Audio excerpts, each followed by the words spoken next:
Okey, apa maksud ubahan tercantum?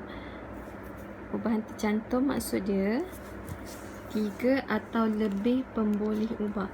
Macam sebelum ni kita kan belajar Y berubah secara langsung dengan X kan. Yang ni 2 boleh ubah je. So sekarang ni kita nak buat lebih daripada 2. Maksudnya contohnya Y berubah secara langsung dengan X dan Z. Macam tu. Ataupun Y berubah secara langsung dengan kuasa 2K dan punca kuasa 3Z. Contoh dia. Ataupun Y ataupun P berubah secara langsung dengan punca kuasa 2Z dan punca kuasa 3R contohnya.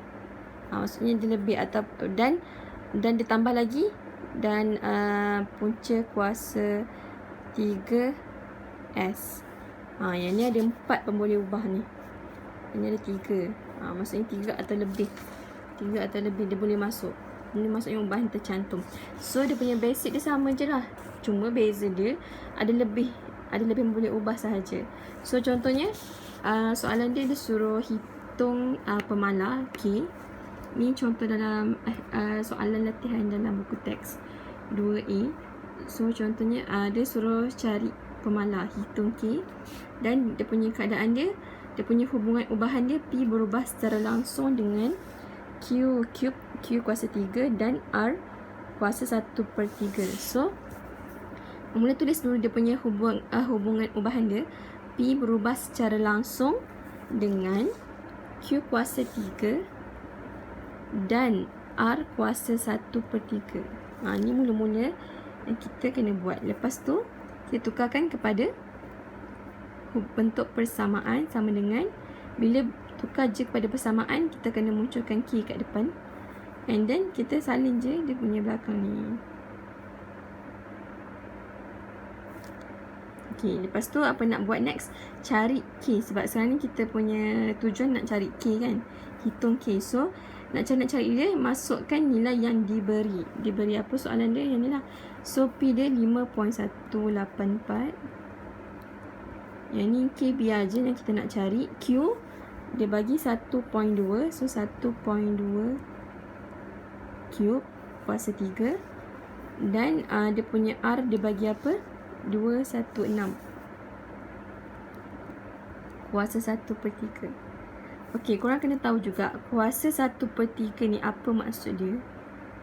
Okey, kuasa 1/3 ni kalau kita nak tukar kepada bentuk lain, sebenarnya adalah punca kuasa 3. Kita nak tukar, maksudnya dia sama juga dengan 5.184. Okey, ni salin lah.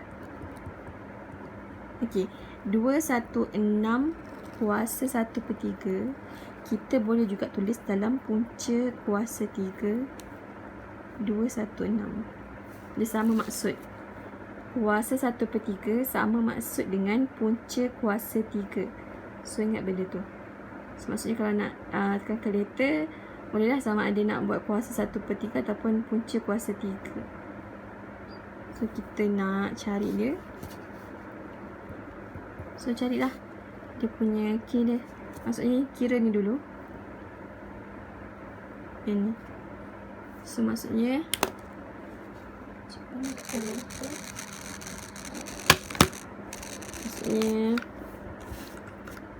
K 1.2 kuasa 3.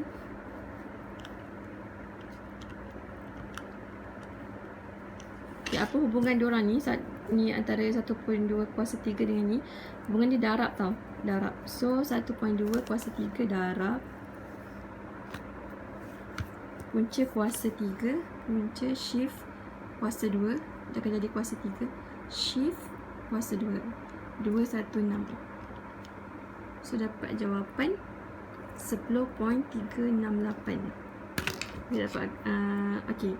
Sekarang ni 10.368 ni kita pindah ke sana, dia jadi bahagi.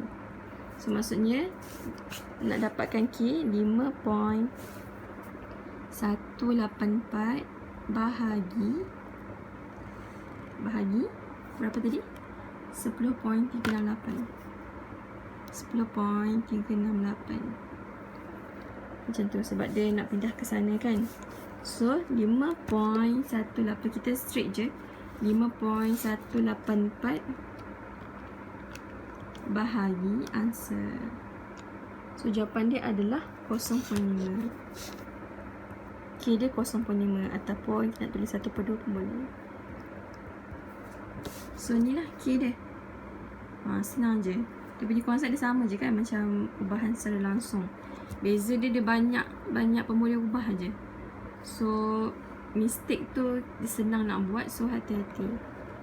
Jalan kira dia hati-hati. So sama juga macam ada juga soalan lain yang macam suruh ungkapkan kan. Jenis soalan yang biasa tanya ungkapkan, hitung.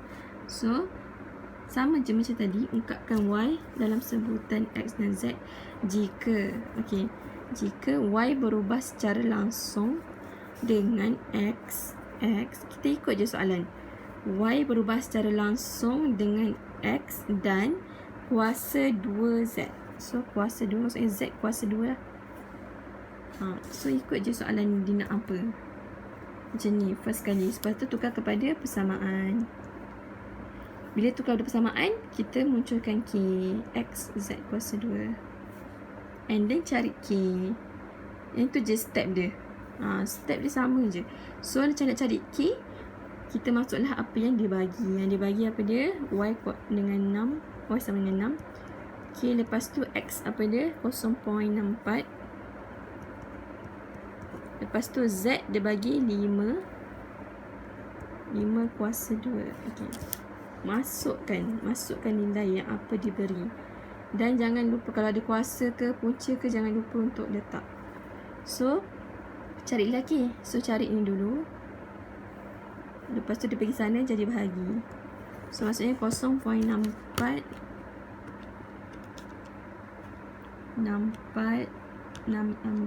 darab dengan 5 kuasa 2. 5 kuasa 2. So jawapan dia 16. So maksudnya K sama dengan 6 bahagi 16. Ni bawa sana, dia yang pergi dia yang duduk dekat bawah. So 6 bahagi 16. 6 bahagi answer 16. Buat dalam pecahan lah, senang. 3/8. So maksudnya K dia 3/8 lah. Kita boleh mudahkan, simplify. So jangan stop situ sebab dia kata suruh ungkapkan. So ungkapkan Y, maksudnya kena final answer mesti kita masukkan balik dalam bentuk persamaan. Bentuk persamaan kita yang ni sekarang. So masukkanlah Y equal to K kita sekarang 3/8 X Z kuasa 2. So inilah jawapan dia. So simple as that. Maksudnya cara dia sama je lah, ungkap. Cuma beza soalan ni dengan soalan tadi. Soalan tadi dia suruh cari K je, dia tak suruh ungkapkan pun. So maksudnya dia akan stop sampai nilai K je lah. Tapi kalau dia suruh cari, dia suruh ungkapkan. So kita kena terus ke next step. Kita masukkan nilai K ke dalam persamaan, bentuk persamaan. So the final answer mesti macam ni. So inilah maksud dia. Kan ungkapkan Y dalam sebutan X dan Z kan. Tu maksud dia. Ungkapkan Y dalam sebutan X dan Z. Itulah dia punya maksud dia. Okay. Lepas tu ada satu soalan yang macam dia suruh cari nilai, hitung nilai. So kalau hitung nilai tu cara dia, okay, ni dia tak straightforward macam ni lah. Dia macam berubah secara langsung dengan ini. Tapi kalau yang ni dia dalam bentuk ayat, maksudnya dia kebat lah. Tapi jangan takut sebab senang je. Dia yang penting kita kena detect dia punya keyword dia. Keyword dia adalah, mula-mula kita kena tentukan apa hubungan dia. Berubah secara langsung berubah secara langsung dengan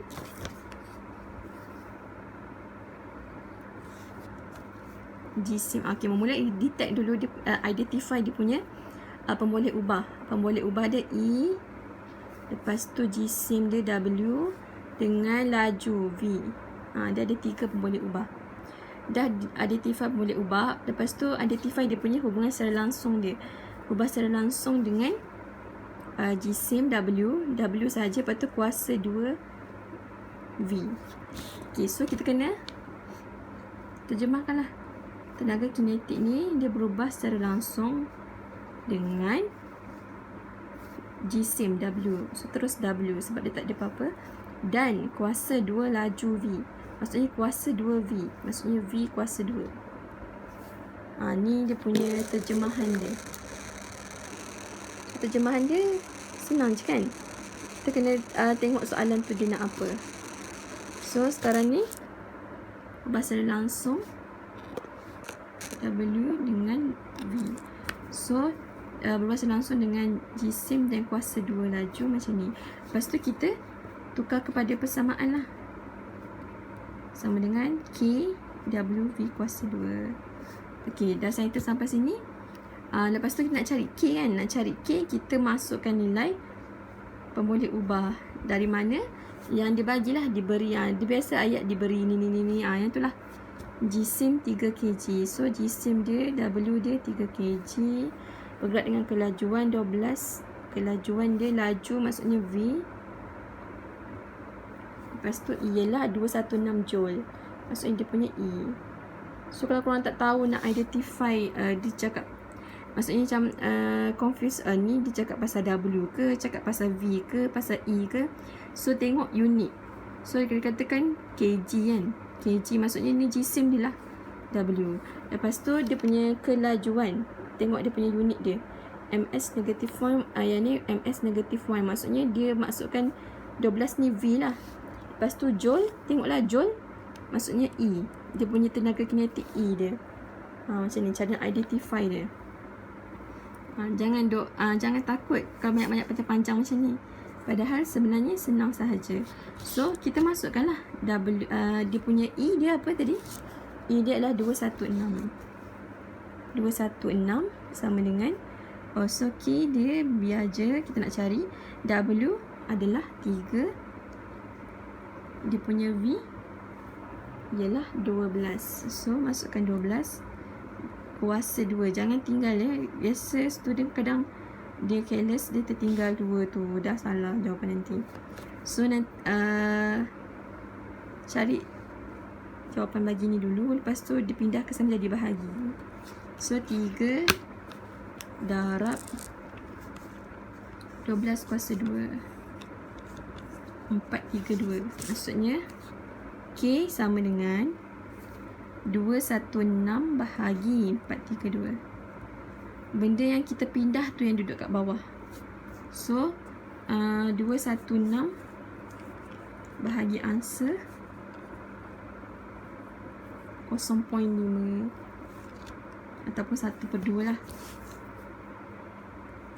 Lepas tu dah cari K masuk dalam bentuk persamaan.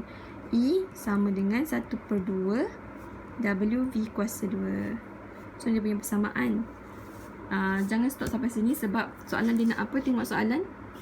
So dia suruh hitung laju. Maksudnya dia suruh cari V lah. V kita apa kalau situasi dia, jika jisim dan tenaga kinetik masing-masing ialah, kalau dia bagi situasi ni W dia kan, jisim dengan E dia ialah yang ni. So dia suruh cari V kalau W dia 5, E dia 640. So masukkan je lah dalam yang bentuk persamaan yang kita dapat tadi. So E dia tadi dia bagi 640. 1/2 W apa dia? 5 kg. So 5. V apa? Yang tu yang kita nak cari sekarang. So tulis je V kuasa 2. Lepas tu selesaikan lah. Maksudnya 1/2 darab 5, 5/2. 5/2 bila pergi sana terjadi bahagi. Sebab apa? Sebab hubungan dia dengan V adalah darab. So that's why dia pergi sana jadi bahagi. So V kuasa 2 sama dengan 640 bahagi apa dia? 1/5, 5/2. Ni kita solve je dengan kalkulator. 640 bahagi 5/2, 256. Tapi ni bukan jawapan dia sebab V kuasa 2, dia ada kuasa 2. Sebab dia nak laju kan V je, V sahaja. So kita nak V sahaja, maksudnya dia punya kuasa 2 tu kita kena campak ke sana. Maksudnya kita pindah ke sana.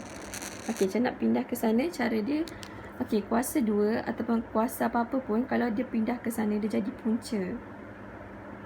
Kalau ni kuasa 3, pergi sana jadi punca kuasa 3. Kalau dia kuasa 2, pergi sana jadi punca kuasa 2. So V pastikan sorang-sorang je last sekali.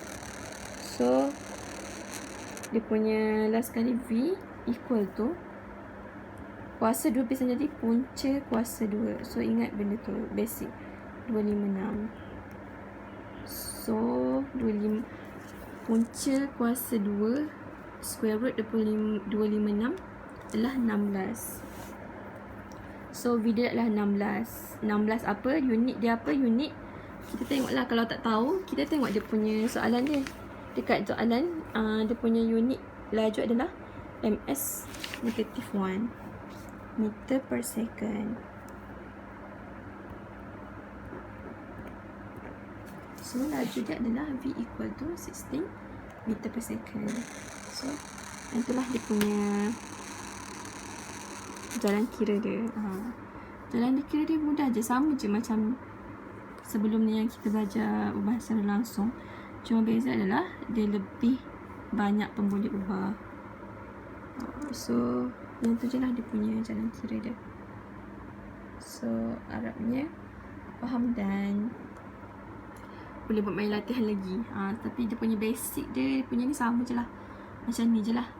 Yang penting yakin dan mindset bahawa benda ni senang, ubahan senang je, dan boleh score insyaAllah. Okay, itu saja. Jangan lupa like, subscribe dengan share.